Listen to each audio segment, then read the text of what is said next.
Iya, salam sehat ya.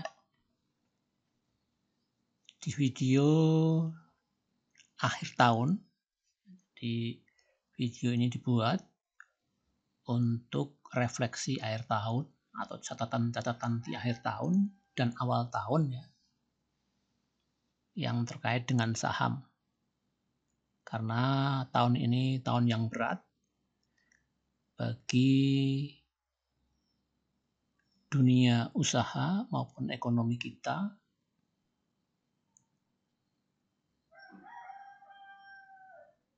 karena geopolitik ya, perang Ukraine, perang Timur Tengah, perang dagang.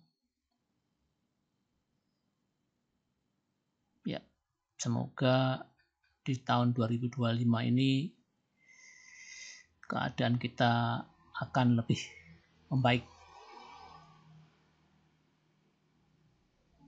Nah, kita coba dengarkan Ibu Sri Mulyani, Menteri Keuangan kita, bicara tentang saham. Masyarakat tadi disampaikan oleh Pak Mahendra, jumlah yang sudah berpartisipasi di pasar saham atau bursa efek itu masih relatif kecil. Maka edukasi dan terus literasi terus ditingkatkan.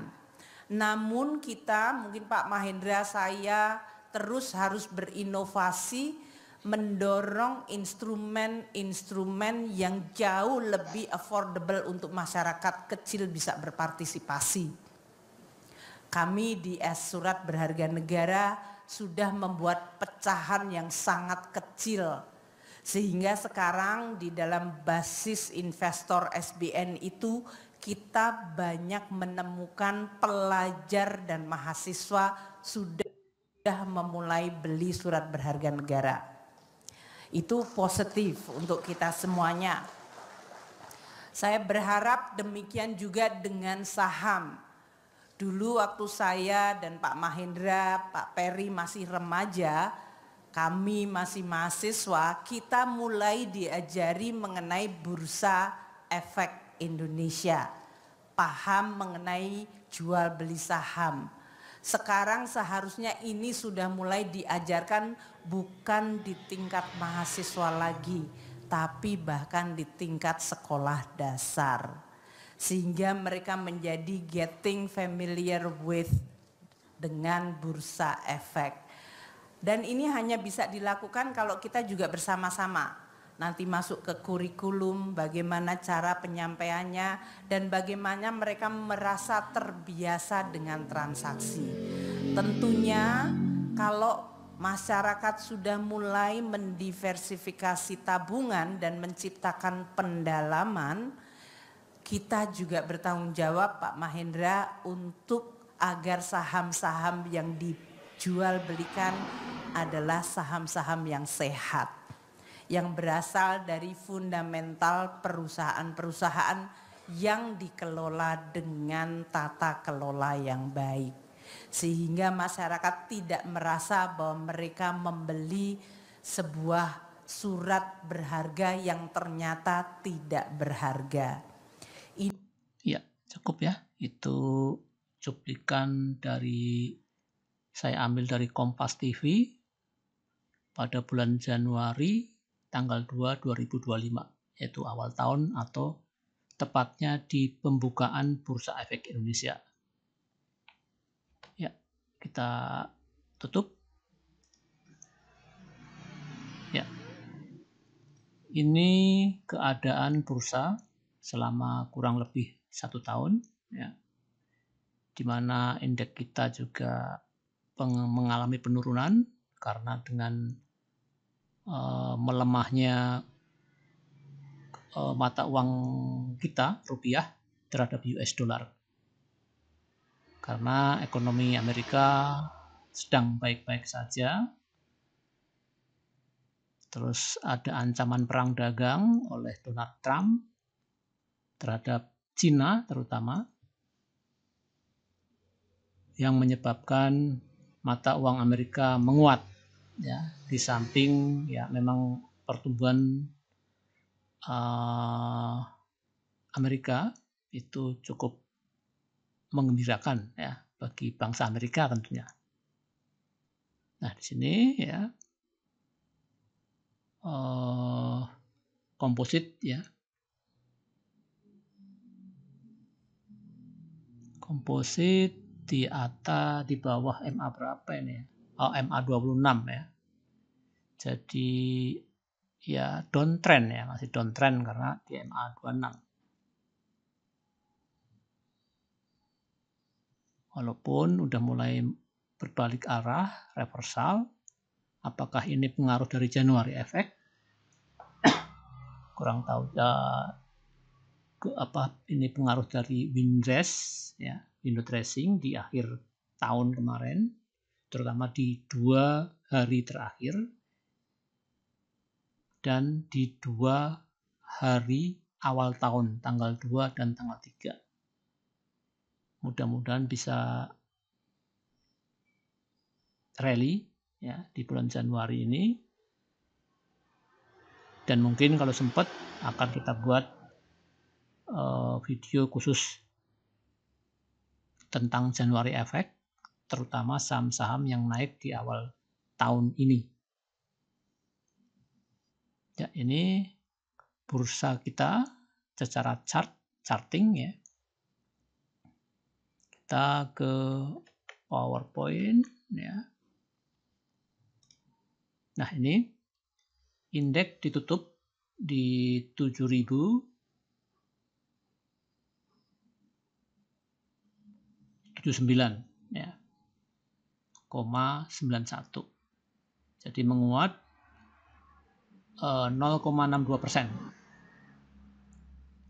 Nah, di sini keterangan ini saya ambil dari CNBC ya. Ya, ini CNBC ya. Kalau tadi dari Kompas, sekarang dari CNBC. IHSG pada akhir perdagangan tahun 2024 ditutup menguat sebanyak 0,62% ke posisi 7.079,9. IHSG masih berada di level psikologis 7.000. CNBC Indonesia Faisal Rahman. Ya, itu. Ini tadi pidato Ibu Sri Mulyani, Bu Ani orang sebut ya. Alasan Menkyu Sri Mulyani ingin anak SD mulai belajar saham. Ya, ini positif karena Indonesia adalah kalah jauh dibanding Singapura, Malaysia, Thailand, Taiwan, Cina maupun Amerika Serikat dalam hal saham. Karena besar kecilnya suatu negara itu tercermin juga di bursa. Ya, itu. Kita langsung aja. Nah, ini chart tadi. Ini tadi chart candlestick, ini chart line. Di sini secara kinerja IHSG 2024 lebih buruk dari 2023. Di mana sepanjang 2024 IHSG terpantau ambles 2,65%. Hal ini berkebalikan dari 2023 yang melonjak hingga 6,16%. Ya, ini data juga diambil dari CNBC. Nah, ini Prabowo batal buka perdagangan perdana bursa digantikan Ibu Sri Mulyani. Nah, ini Ibu Sri Mulyani di Bursa Efek tanggal 2 Januari 2025. Ya, ini pas hari Kamis, sumber Kompas dengan narasumber Agustinus Rangga Respati. Nah, ini saya dapat dari media ya, rangkuman dari media yang saya dapat dari Sekuritas. Jadi Menko Sri Mulyani usulkan pelajaran saham masuk kurikulum SD. Ini dari Merdeka.com. Sedangkan ini dari Indeks News, dari iNews ya. Sama mendorong anak SD bisa trading saham ya. Terus ya, intinya bagi sekolah Sebetulnya siang ya jangan trading ini ya, kan kalau anak SD ya, tapi ya siang ya belajar investasi atau nabung, sore ngaji, malam belajar. Lulus sekolah jadi naga. Jadi di dunia saham itu sering ada apa ya, anekdot apa ya, pokoknya ada semacam ya intinya cacing dan naga. Akan jadi cacing apa jadi naga. Ya kita harapkan jadi naga tentunya. Ya itu sekilas berita-berita di akhir dan awal tahun bursa efek kita. Ya, kita lari ke data ya, biar lebih enak. Kalau kita berkaca pada data, itu lebih sistematis. Nah, bursa efek kita sekarang udah ada 947 emiten, di mana papan akselerasi 46 emiten. Di penghujung tahun 2024, saham yang up 363, yang down 261, yang turun ya, dan yang unchanged, jadi tidak berubah, doji di sini 219, sedangkan yang tidak ada transaksi di hari akhir itu 104. Jadi total sahamnya adalah 947 saham.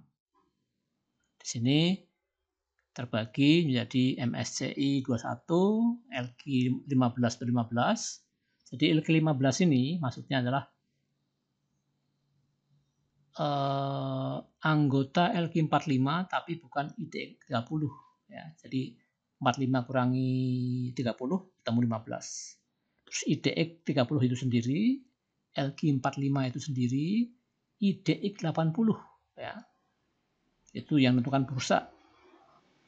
Kemudian LQ 35, sedangkan LQ 35 adalah IDX 80 kurangi LQ 45, jadi 35.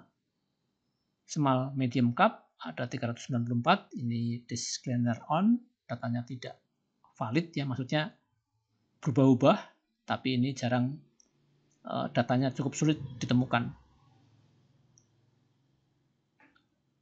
Ya ini yang 0 itu maksudnya di luar small medium cap ya, tetapi juga di luar LQ 45, IDX 80 ya. Jadi total 947. Itu total saham.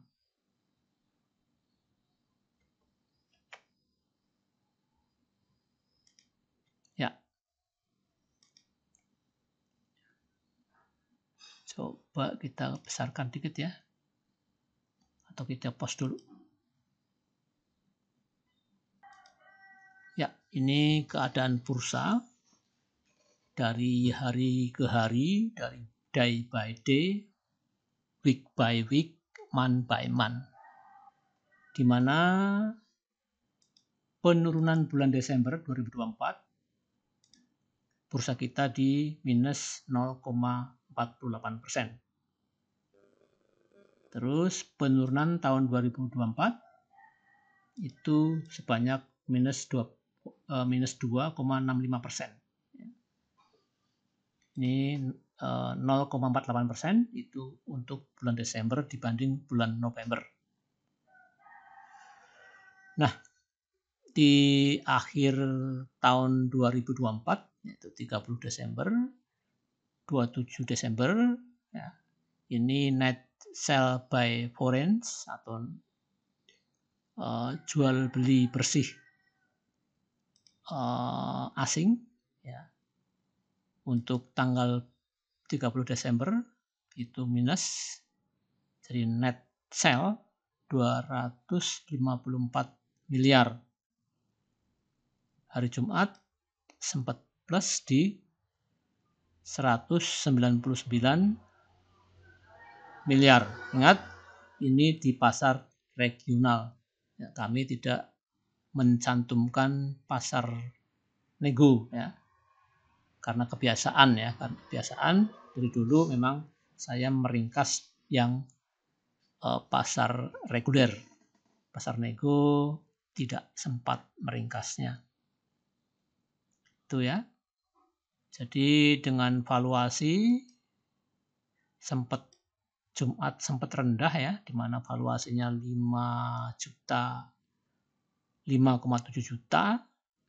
Terus hari Senin di akhir perdagangan bursa valuasi di 7,1 miliar.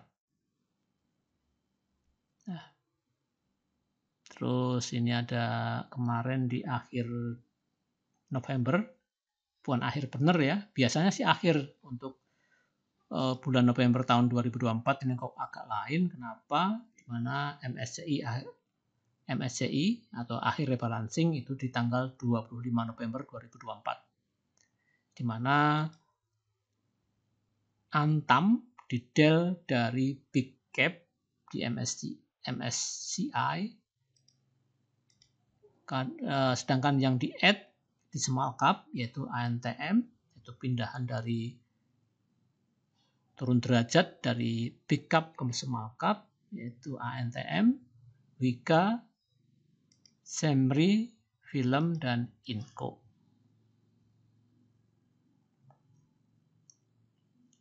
Ya, jadi di tahun 2024 khususnya Desember memang yang sell cukup lumayan ya. Nih, ini yang sell asing di bursa saham kita. Karena asing keluar berturut-turut atau bertubi-tubi, maka ya indeks turun juga mau nggak mau ya, minus 0,48%. Ya, ini MSCI, oh bukan, ini MSCI rebalancing ya, tanggal 7 November 2024, ya. Di mana biasanya di akhir rebalancing itu ada lonjakan volume. Nah ini ada ya, biasanya 8 triliun, 7 triliun, 9. Misalnya yang tinggi 12 ya. Tiba-tiba menjadi 15,7 triliun. Ya, ini biasanya lebih karena tidak ada atau bobot MSCI saham-saham Indonesia ya, di mata MSCI itu berkurang bobotnya. Jadi tidak ada lonjakan yang signifikan. Biasanya bisa sampai 20 lebih. Kita bisa lihat November tahun 2023, November 2000 ini sampai 22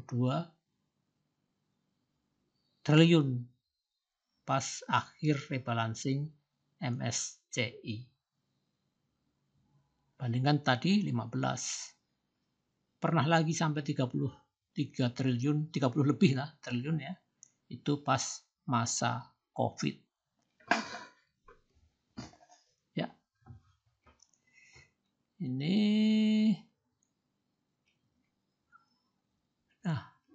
Desember ini ya. Desember ini yang tadi katanya naik 6% lebih, tapi untuk tahun 2023 ya. Ini karena asing ya, ini asing borong. Asing borong ya banyak hijaunya. Ya.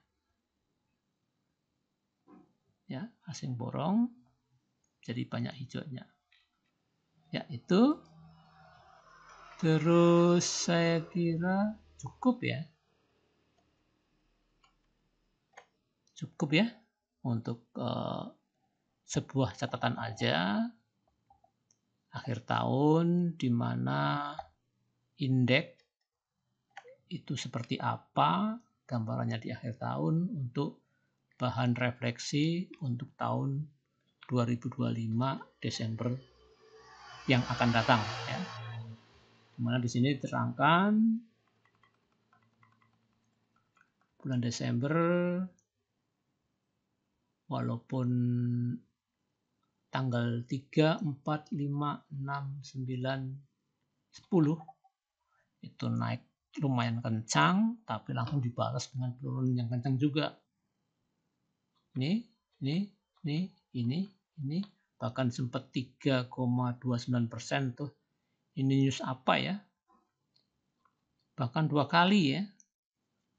Turun 3% 2 kali di hari Selasa 17 Desember 2024 sama hari Rabu 3,27%. Oh ya, ini ada news bahwa The Fed emang turun bunganya, jadi The Fed menurunkan tingkat suku bunga 0,25%, ya.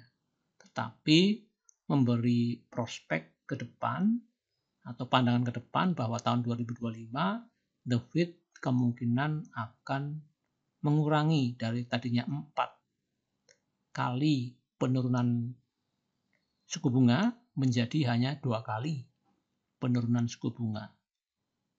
Nah, itu direspon secara negatif oleh pasar. Nah, ini akibatnya. Minus 3,29%. Kemudian minus 3,27%. Coba kita lihat chartnya ya, komposit. Nah, mungkin saya kecilkan dulu. Ya, ini ya. Jadi ini ya, ada gap down. Ya, mungkin ini. Dibuka gap down, turun lagi. Ya. Dan ini akhirnya mantul. Ya. Ingat, saham itu ilmu naik turun.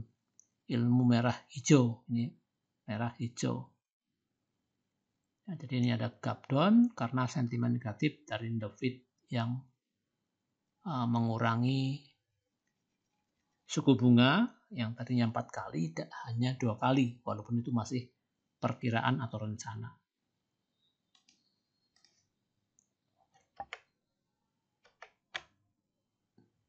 Ya, apalagi cukuplah ya.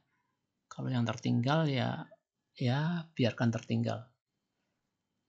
Salam sehat dan selamat tahun baru.